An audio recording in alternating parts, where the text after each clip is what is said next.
Hi, I'm Mia, and this is my story. From losing everything to fighting back with everything I had, I'll share how I uncovered dark secrets, took control of my life, and rebuilt myself from the ground up.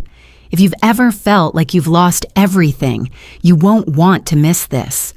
Drop a comment if you've ever faced betrayal, and don't forget to hit follow, because the real story is just beginning. When my husband sold our family estate and fled to Paris with his mistress, I was left alone to watch my father struggle for his life in the ICU. My world was falling apart, and in that moment, I knew nothing would ever be the same. The sterile, cold halls of the hospital felt like an oppressive weight on my shoulders as I watched my father, the man who had always been my rock, fight for breath. The machines beeped in a steady rhythm, keeping him tethered to this world, but I wasn't sure how much longer the wires could hold him here. Each time I looked at him, unconscious and fragile, I could see the toll his age had taken, and I couldn't help but think, how could I possibly be here facing this while my entire life crumbled outside these walls? A sudden vibration from my phone jerked me back to reality. I glanced at the screen, my heart sinking as I read the message from Nate. I've sold the estate. I'm leaving for Paris with Lena. I'm sorry. The words blurred together. At first, I thought I was seeing things, or perhaps my exhaustion had caught up with me, twisting reality. But no, the message was still there, hanging in front of me, stark and final. I read it again, hoping it would somehow make more sense, but it didn't. Nate, the man I married, had sold the home that had been in my family for generations. He was gone, leaving nothing behind but a trail of betrayal and lies. I wanted to scream. I wanted to throw my phone across the room, to lash out, to make the world stop for just a moment so I could catch my breath. How could he do this to me? To us? How could the man I'd trusted with everything turn his back on our life together so easily? But as my mind spun with confusion, I realized something even more devastating. My father was lying in that bed, unaware of everything happening outside. While I was here, trying to hold on to whatever semblance of family I could, Nate was in Paris with Lena, the woman who had been a part of our lives for far too long. I felt the weight of both crises pressing down on me, one suffocating in its grief, the other in its betrayal. The pain was unbearable, but there was something else, something beneath the anger, the overwhelming feeling of powerlessness. I had spent years building a life with Nate, a life that now seemed like nothing more than a broken illusion. I had spent years loving him, trusting him, only for him to turn it all into rubble with a single text. As I looked at my father, I knew I couldn't let the same thing happen to me. My life had to go on. I couldn't let Nate's actions define me.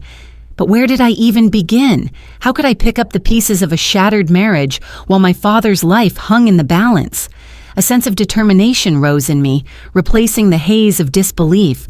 I had to act. I couldn't just sit here and wait for everything to fall apart. My mind was racing with questions, and the only thing I could think of was how to regain control of my life. I knew there was something more going on with Nate than just leaving me for Lena. This wasn't just about him abandoning me. It was about him abandoning everything we had built together, all our dreams, our history. And I would be damned if I let him walk away with everything without facing the consequences. I wiped the tears from my eyes, taking a shaky breath. My hands were trembling as I grabbed my phone, deciding to search through the financial records Nate had always controlled. There had to be something. There had to be a way to prove he hadn't just sold the estate for a fresh start with Lena. He'd done more, and I would find out what it was. I didn't know what I would uncover, but one thing was certain. I would find the truth, and I would take back control. This was only the beginning. With my heart pounding in my chest, I knew the fight ahead would be long and hard, but I was ready. For the first time in what felt like forever, I felt like I had a purpose. It's funny how the smallest things can make you realize just how much someone's lied to you. I always thought Nate loved me, but love isn't supposed to feel like betrayal. The family home, now hollow without the life it once held, felt like a stranger's house. I had wandered through the empty rooms, each step echoing in the silence. The walls that once echoed with laughter, the kitchen where we shared meals, the backyard that held memories of barbecues and lazy Sunday afternoons. They all felt like relics of a past I didn't recognize. This house was no longer a home, and I was no longer a part of the life I thought we had built together. I picked up the phone in my hand, the weight of it almost unbearable. I needed answers, and I wasn't going to get them from Nate, not after everything that had happened. I dialed the number of Alex, one of our closest family friends, someone who had worked with Nate in the past. I had been putting off calling him, unsure of what I'd learn, but I couldn't ignore it any longer. "Hey, Alex," I said, trying to keep my voice steady. "Hey, Mia, how are you holding up?" His voice was warm, comforting, but it couldn't mask the concern underlying his words. "I don't know," I replied, my voice wavering. I need to know something about Nate. Was he planning this? Selling the house? Leaving?" There was a long pause before Alex spoke again, his tone heavy. "Mia, I don't think you're going to like what I have to say." "I don't care. I need to know." He sighed. "Nate's been planning this for months. He was trying to liquidate assets, set things up for himself, all while you were focused on your father's health." The words hit me like a punch to the gut. It was all a scheme. Nate wasn't just leaving me. He was systematically destroying everything we had built. The house, the family, our future. He had been planning it all behind my back, like some kind of cold business transaction. I felt the anger surge within me, boiling to the surface. The thought that Nate had been so calculating, so cold, made my stomach turn. How could I have been so blind? The house wasn't just a place. It was the anchor of our lives together, and Nate had sold it like it meant nothing. "Why?" I asked, my voice breaking. "Why would he do this?" "Because, Mia, he's selfish," Alex replied bluntly. "This wasn't about you. This wasn't about your family. He's been doing this for his own gain, and I don't think he's stopped. I'm sorry. I really am." I sank into the nearest chair, the weight of his words crushing me. Everything I had believed in, everything I thought I knew about my marriage, was a lie. Nate hadn't just left me for Lena. He had been preparing to walk away from everything, from me, from the life we had, for months. I had been the last to know, left behind while Nate built his future with someone else, completely disregarding the destruction he was leaving in his wake. As I tried to process everything, a surge of determination bubbled up from somewhere deep inside me. I wouldn't let this break me. Nate's betrayal ran deeper than I'd ever imagined, and I needed to know just how deep the lies went. I started searching through the documents scattered around the house, files that had once seemed like insignificant details of our daily life, but now they were pieces of a much larger puzzle, and I had to find the missing pieces. I didn't know what I was looking for at first, but I started with the joint accounts, the ones Nate had always managed. The thought that he had been hiding something didn't sit well with me. If he had been doing this all along, there had to be more to uncover. Hours passed as I pored over financial statements, credit card bills, and tax records. My eyes were starting to burn from the glare of the screen, but I couldn't stop. And then I found it. A document buried beneath others showing large, unexplained withdrawals from our joint accounts. The amounts were staggering, and they didn't match anything I remembered. He had been funneling money out of our accounts for months, transferring it into an offshore account, most likely to cover his tracks. The truth hit me like a ton of bricks. This wasn't just about a breakup. This was a financial betrayal on a level I couldn't have anticipated. Nate had been using me, using our marriage to fund his escape. I leaned back in my chair, stunned.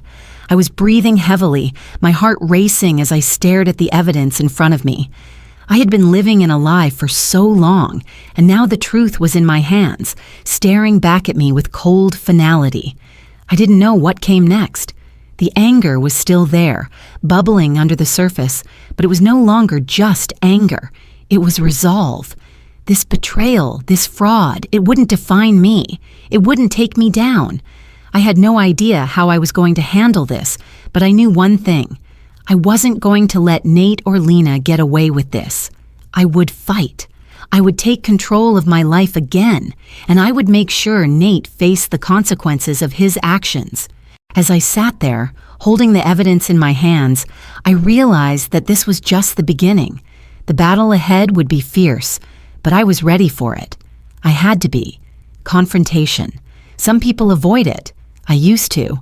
But when someone steals your life, you don't just let them walk away.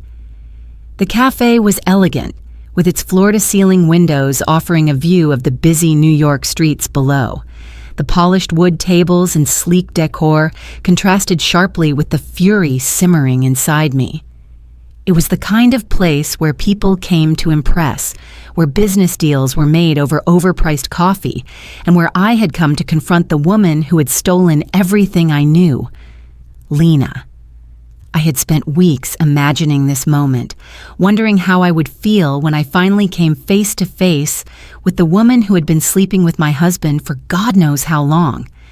I had expected anger, sadness, betrayal. But as I waited for her to arrive, I found that what I felt was something much more visceral, the need for answers. She walked in just before noon, gliding across the floor with the ease of someone accustomed to being noticed. Her expensive heels clicked sharply against the floor, her confidence radiating from her like a second skin. I could feel my pulse quicken as she approached, and I couldn't help but notice how different she was from me. She was everything I wasn't.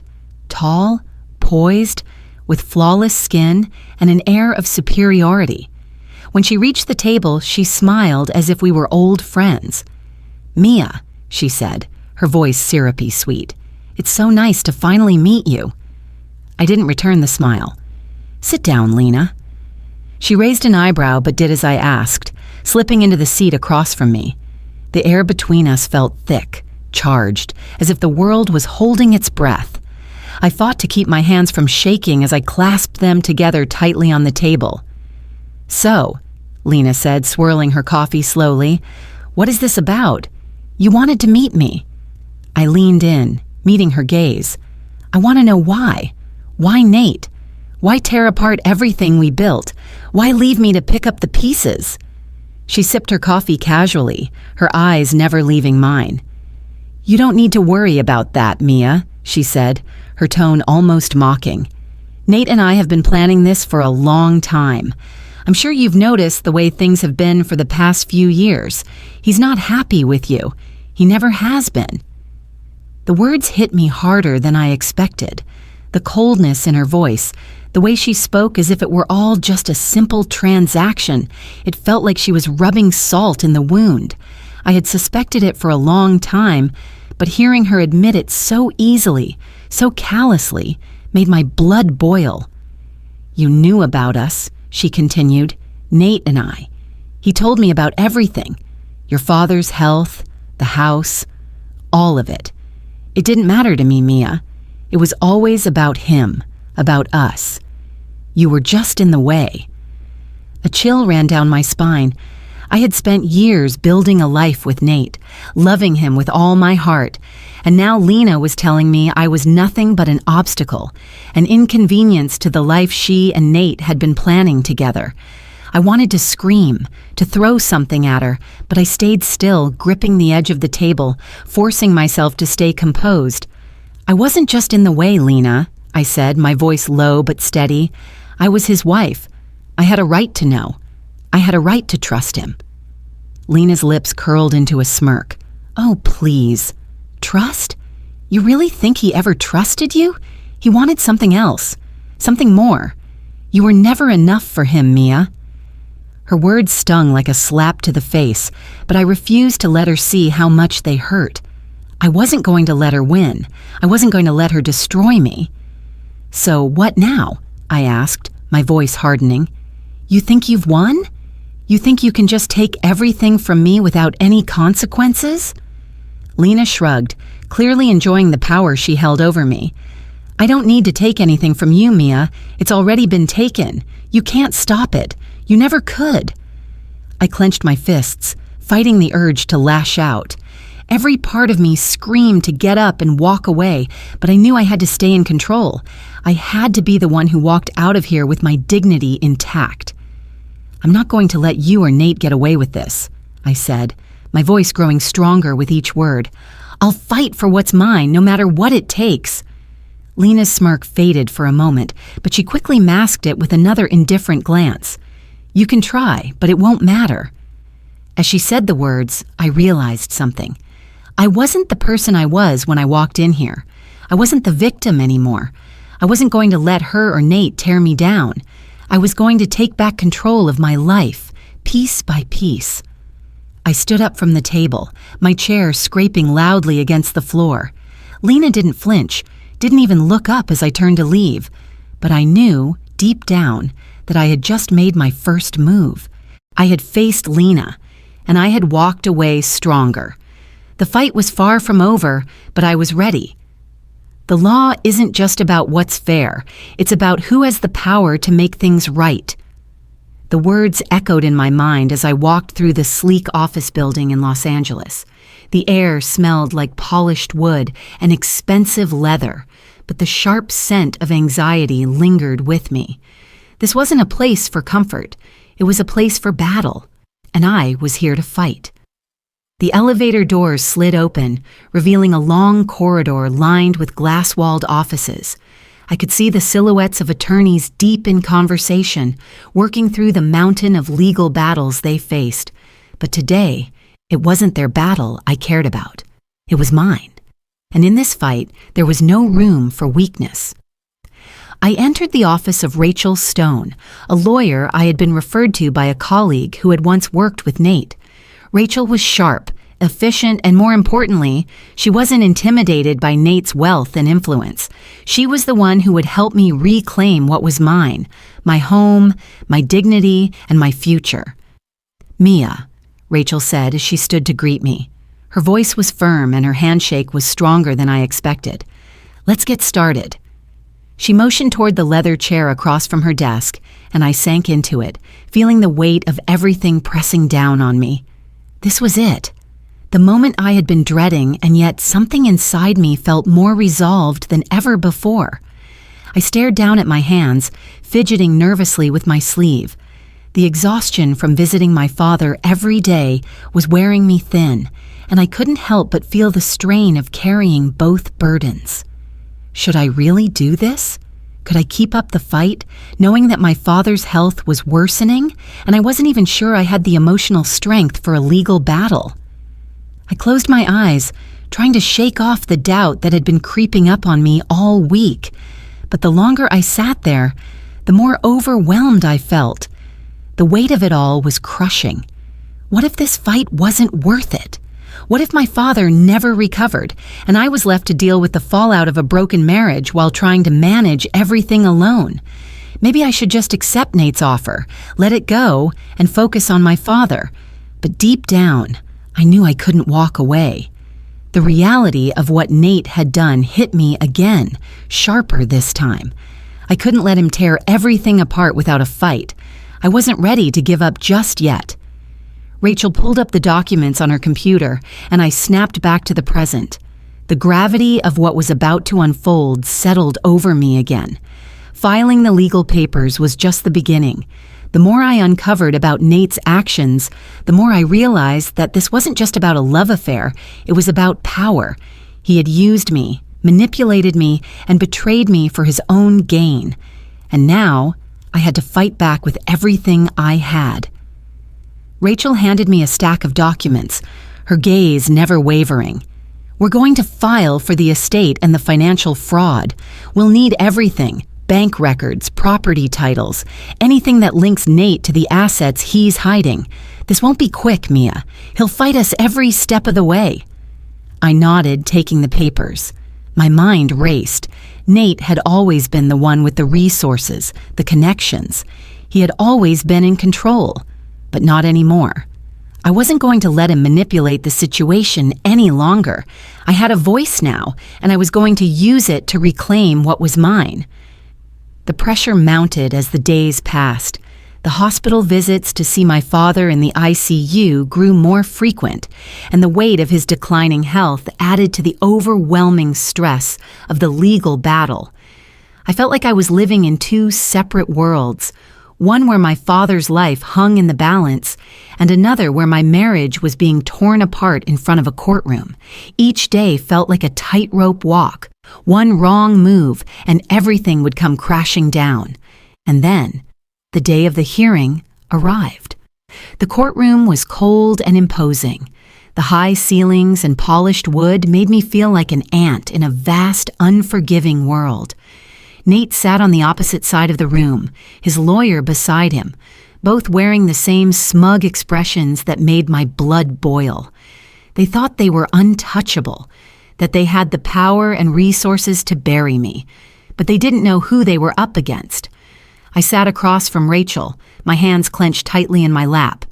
The judge's gavel struck, and the proceedings began. The lawyer for Nate immediately started undermining me, painting me as an unfit wife who couldn't manage the estate. His words cut through the air, but I refused to let them rattle me. I knew what he was doing, trying to discredit me, but I wasn't going to let him. When it was my turn to speak, I stood tall, my voice steady despite the pounding in my chest. I told the court the truth about the betrayal, about Nate's lies, and about the financial fraud he had committed. I didn't hide my anger, but I didn't let it control me either. This wasn't just about revenge, this was about justice. Rachel presented the evidence, and the tension in the room thickened. Every document, every transaction, every lie Nate had told was laid out for all to see. The evidence was damning, and I could see Nate's face shift ever so slightly, his confidence beginning to crumble. The judge deliberated for what felt like an eternity. My mind raced as I waited, the weight of the courtroom pressing down on me. I had put everything into this. I couldn't lose. Finally, the judge's voice cut through the silence. The court rules in favor of Mia Harrison. She will assume control of the family estate. A sense of relief washed over me, but it wasn't complete. This was only a small victory, a first step. I had won the battle for the estate, but the war was far from over. As the courtroom began to empty, I walked out with Rachel by my side. I could feel the cold air of the hallway on my skin, but it wasn't the chill that got to me. It was the realization that this was only the beginning. I had taken back control of my home, but Nate and Lena were still out there, still trying to take everything from me. I wasn't finished yet. I would confront Nate and I would confront Lena with the full weight of the law on my side. No one ever tells you how exhausting it is to rebuild your life. It's not just about what you lost, but about finding a way to move forward when it feels like everything's falling apart. My new apartment was bare, almost too quiet. The boxes that littered the floor, still packed with memories, with remnants of the life I used to know, reminded me of everything I had lost. I had thought a fresh start would feel liberating, but all it did was add to the overwhelming emptiness that seemed to follow me wherever I went. The air was still, the silence suffocating. I stood by the window looking out at the city below. Los Angeles was always busy, always moving forward, but it felt like the world was moving on without me. My father's health was a constant weight on my mind. Every time I thought I could focus on something else, I was pulled back into his battle for life. He needed me. And yet, there was this other battle I had to fight, one I couldn't ignore. A sudden ping from my phone brought me back to reality. I didn't need to look at the screen to know who it was. Nate. I hesitated before opening the message, but I knew I had to face it. I'd been avoiding him, but now he was pulling me back into his mess. Mia, I've been thinking. Let's put this behind us. I'm offering you a settlement. The estate isn't important anymore. I just want everything to go away. Take the offer and we can both move on. I stared at the message, feeling the anger simmering inside me. It was the same as before. Nate trying to control everything, trying to erase the mess he had made, but on his terms. He thought he could buy me out, make everything disappear with a simple offer. He had no idea how wrong he was. But then, a part of me hesitated. What if this fight wasn't worth it? The legal battle was draining me, and my father's health was getting worse by the day.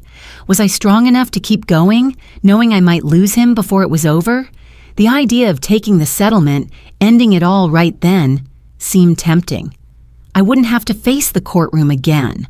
I wouldn't have to endure the constant anxiety of the case hanging over me. Maybe I could walk away, focus on my father, and finally start to heal. But then the anger surged again. How could I let him get away with this? How could I let Nate walk away with everything he'd taken from me? This wasn't just about money. This wasn't about the estate. This was about my dignity, my future, my right to stand up for myself. I had to keep fighting. I couldn't let him erase me. I stood up, pacing the small space of my apartment. I could hear Nate's voice in my head again, mocking me, telling me I wasn't fit to handle the estate, telling me I was too emotionally unstable to make decisions. The nerve of him. It wasn't just the estate he was trying to take. It was everything. He wanted me to doubt myself. He wanted me to feel like I was powerless. But I wasn't powerless. I grabbed my phone again, my fingers shaking as I dialed my lawyer's number. I couldn't afford to waste time. The longer I hesitated, the more control I would lose. "Rachel," I said as soon as she picked up, "I want to reject Nate's settlement offer. I'm not taking it. We're going all the way." There was a pause on the other end of the line, then Rachel's voice came through, strong and supportive. "You're sure, Mia? It won't be easy and Nate won't back down." "I'm sure," I replied, my voice steady now. "I've been running from this for too long. It's time to fight for what's mine. I'm not going to let him dictate this anymore."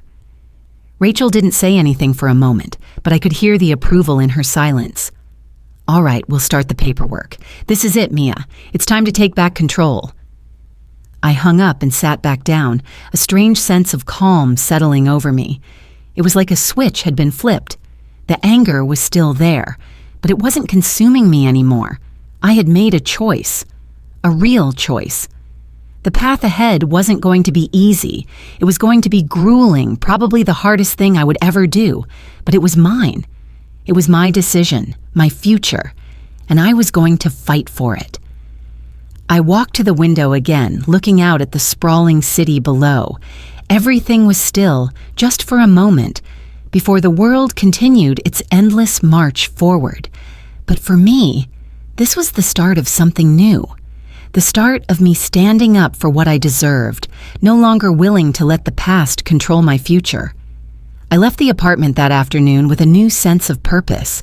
The weight was still there, the struggle still real, but I felt like I could breathe for the first time in a long while. I was ready for whatever came next, whatever the next chapter would bring. Courtrooms are more than just places for justice. They're battlefields where everything, your entire life, gets laid bare. The cold, imposing courthouse felt like an arena. I could almost feel the weight of the building pressing down on me as I walked through the polished stone floors, my heart pounding in my chest. The air was thick with tension, the scent of anticipation and fear lingering in the corners. I wasn't just here for a case. I was here to reclaim everything that had been taken from me.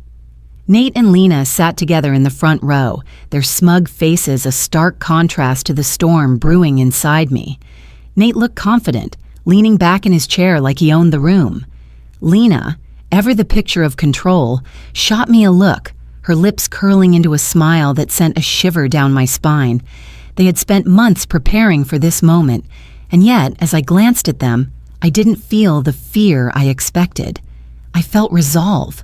The courtroom was packed. Every seat was filled with spectators, some with genuine interest in the case, others probably just here for the spectacle. I could feel their eyes on me, scrutinizing every move, every glance. But I stood taller than I'd ever stood before. My heels clicked sharply against the floor as I walked to my seat, my lawyer, Rachel, beside me. I had spent the past few weeks preparing for this moment, going over the evidence, practicing what I would say, running through every scenario in my head. But none of that could prepare me for the reality of sitting there, knowing that my entire life, my marriage, my family, my future, was now on the line. The judge walked in, and the courtroom fell silent. The gavel struck, and the trial began. Nate's lawyer stood first, speaking with the kind of polished arrogance that only a man in his position could manage. His words were sharp, calculated. He immediately tried to discredit me, launching into a series of attacks on my character, questioning my emotional stability. He painted me as someone who couldn't handle the stress of a marriage falling apart, someone who had lost her grip on reality in the wake of Nate's departure. I clenched my fists under the table, fighting the urge to scream. He was using everything he could to undermine me, but I wouldn't let him win. I wouldn't let him turn me into a victim. Rachel gave me a subtle nod, signaling that it was my turn. I stood slowly, feeling the eyes of everyone in the room on me. I could hear my heartbeat in my ears, but I refused to let the fear take over.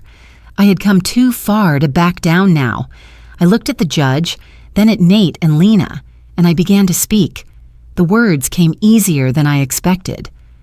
"I'm not here because of my emotions," I said, my voice steady. "I'm here because I was lied to. I was manipulated. I was betrayed by the man I trusted most in this world." I could feel the anger building inside me as I spoke, but I kept my voice calm, measured. For years, I gave everything to this man, and he took it all. He took my trust. He took my family's legacy. He took my future. I paused, meeting Nate's gaze. His expression was unreadable, but I could see the flicker of discomfort in his eyes. I had him on the ropes, and I wasn't going to stop. "This isn't just about a broken marriage," I continued. "This is about a man who took what wasn't his. This is about a man who stole from me, emotionally, financially, and every other way he could. He thought he could get away with it, but I'm here to prove him wrong." The words hung in the air, and for a moment the courtroom was silent. I could feel the shift in the room, a change in the way the spectators were looking at me. I wasn't just some jilted wife anymore. I was someone who had the strength to stand up for what was right. The tension in the courtroom was palpable as Rachel presented the evidence. She laid out the financial documents, the bank transfers, the hidden withdrawals from our joint accounts. Each piece of evidence felt like a weight lifted off my shoulders. With every document that was presented, I could see Nate's confidence faltering, his smug expression slipping just a little bit. And then came the turning point. Rachel presented the final piece of evidence, a document showing how Nate had siphoned large sums of money from our joint accounts into an offshore account. Nate's lawyer immediately tried to deny it, stammering for an explanation, but the damage was already done. The room fell deathly silent as everyone processed the fraud. Nate's face turned pale, his earlier bravado shattered. Lena, sitting next to him, shot him an incredulous look. Her eyes darted to the evidence, then back at Nate. I saw a flash of anger and panic in her eyes. She quickly leaned in to whisper something to him, her words sharp and desperate. It was as if she was trying to save face, trying to reassure him that everything was going to be okay. But I saw the truth in her eyes. They were both cornered. The judge looked over the documents carefully, his face unreadable. I held my breath, waiting for his ruling. Finally, he spoke. "The court rules in favor of Mia Harrison," the judge declared, his voice calm and firm. "The family estate will be granted to her, and Nate Collins will be ordered to pay restitution for the fraudulent transactions." The room erupted into whispers, but all I could hear was the rush of blood in my ears. My heart was pounding in my chest, but there was a sense of relief that I had fought for what was mine and that I had won. Nate didn't move at first. He just sat there, staring at the judge, his face a mask of disbelief. Lena, too, looked stunned, her face flushed with frustration, but her expression quickly darkened into something that looked like fury, and she shot me a glare that sent chills down my spine. I didn't care. This was my victory. I stood, my legs feeling like jelly as I walked out of the courtroom with Rachel beside me. I didn't feel elation or triumph. I didn't feel like I had won, but I felt something else, something deeper. I felt like I had taken my life back. As we exited the building, I took a deep breath, feeling the weight of everything I had just gone through settle on my shoulders. It wasn't over. There was still a long road ahead, but for the first time in what felt like forever, I had hope. They say it takes time to heal, but what they don't tell you is that sometimes the first step in healing is simply moving forward. The quiet hum of the cafe did nothing to ease the tension in my chest. I stared at my half-drunk coffee, the steam rising in a slow, rhythmic spiral. The weight of everything that had happened, the betrayal, the court case, the loss, the fight, was still there. But somehow, in this moment, I was finally feeling the smallest inkling of relief. The trial had been a victory. On paper, I had won. I had reclaimed my family's estate, and I had stood up to Nate in front of the world.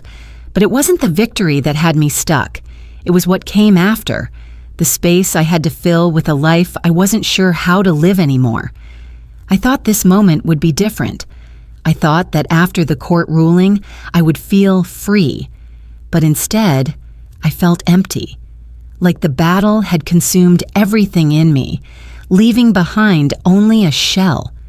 What had I been fighting for all this time? A house? Justice? Or had I been fighting for something deeper, something I couldn't quite name? My therapist's office felt different today. The soft, calming hues of the room, everything that had once felt comforting, now felt like it belonged to someone else. I sank into the chair, trying to steady my breath. My hands were shaking. "You're here because you want to heal," she said, her voice gentle but firm. "But healing doesn't happen by forcing it. It's not about rushing the process. It's about giving yourself permission to feel what you feel and then letting it go when you're ready." I nodded, though the weight of her words still didn't make sense to me. I had already fought so hard to get to this point. Why was it so hard to move forward? "It's like I'm stuck, Dr. Collins," I said, my voice raw. "The legal stuff is over, but I don't know how to let go of the past. Every time I think I'm ready to move on, it feels like the past comes rushing back, like I'm still carrying it with me." Dr. Collins smiled softly, but her gaze was steady. "You're not stuck, Mia. You're healing. And that's a process, not a destination." I felt the tears well up, but I fought them back. I wasn't ready to break down, not here. I wasn't ready to admit how much the guilt still haunted me. The guilt of not seeing the betrayal coming. The guilt of feeling like I'd failed in some way. Even though I had fought for what was mine, even though I had won, there was this dark part of me that felt undeserving. "But I'm scared," I said, the words finally tumbling out, unbidden. Scared that everything I thought I knew about myself was a lie. How do I even begin to trust myself again? Dr. Collins paused, then leaned forward, her expression softening. "Mia, the hardest part isn't what Nate did to you. It's what you did to yourself. You've been carrying his burden, and now it's time to let it go. This isn't just the end of your marriage. This is the beginning of something else. Something new." Something inside me shifted with her words, as if a fog lifted just enough for me to see the road ahead. I realized then that the real challenge wasn't fighting Nate or winning the estate. The real challenge was letting go of the past, forgiving myself, and learning to live without the constant weight of betrayal. "How do I let it go?" I asked, my voice barely above a whisper. "You take it one step at a time, Doctor." Collins replied, "You forgive yourself, you move forward, and most importantly, you trust that the future you're walking into is yours to create." I didn't have an answer for her then, but as I left her office that day, I felt lighter than I had in weeks. I didn't have it all figured out, but I knew that I was starting to see the pieces of myself again, the pieces I had lost in the fog of betrayal. Later that night, as I sat in my new apartment, I began to think about what I wanted next. I wasn't ready to jump into a new relationship, and I wasn't sure if I was ready to start over completely. But one thing I knew for sure was that I needed to share my story. I needed to help others who had been through the same thing. That's when it hit me. A podcast. I could create a podcast. A place for people who had been through similar experiences to come together, to heal, to find strength. I could share my journey of betrayal, of healing, of rebuilding. I could offer support to others who felt as lost as I had. I wasn't ready to forget what had happened, but I was ready to turn it into something that could help others and help me heal in the process. The next few days were a whirlwind of planning. I reached out to friends, family, and professionals to help guide me through the process. And slowly, I began to see my vision take shape. When I sat down to record my first episode, I felt a sense of purpose I hadn't felt in months. It wasn't just about healing from the past. It was about embracing the future. It was about giving others a voice and in turn finding my own. I didn't know where this journey would take me. I didn't know if I was truly healed. But as I finished recording the first episode, I knew one thing for sure. I was finally taking the steps toward reclaiming my life. I was ready to move forward. Sometimes, the hardest part isn't moving on. It's finding the courage to live again, to smile without regret, to love without fear. Los Angeles was warm, the sun casting long shadows over the park as I sat on a bench, watching people go by. The world had moved on, as it always does. People were laughing, talking, living their lives, while mine had been turned upside down. But now I was sitting here, feeling the weight of the past finally lifting, replaced by something new, a sense of possibility. It had been months since the trial, months since I first took the steps to reclaim my life. And in that time, everything had changed, not just my circumstances, but the way I saw myself. The way I saw the world. I had become a different person, someone stronger, someone who no longer feared the future. My podcast had grown beyond what I could have imagined. What had started as a simple idea, an outlet to share my story, had turned into something much bigger. People were reaching out from all over the country, sharing their own experiences, telling me how much my words had helped them. I had found a community of people who understood what it meant to rebuild, to rise from the ashes of betrayal, and to embrace a life that was no longer defined by the hurt. I had never imagined that my voice could be a source of healing for others, but it was. It was more than I had hoped for. And now I had been invited to speak at a local event about overcoming personal betrayal.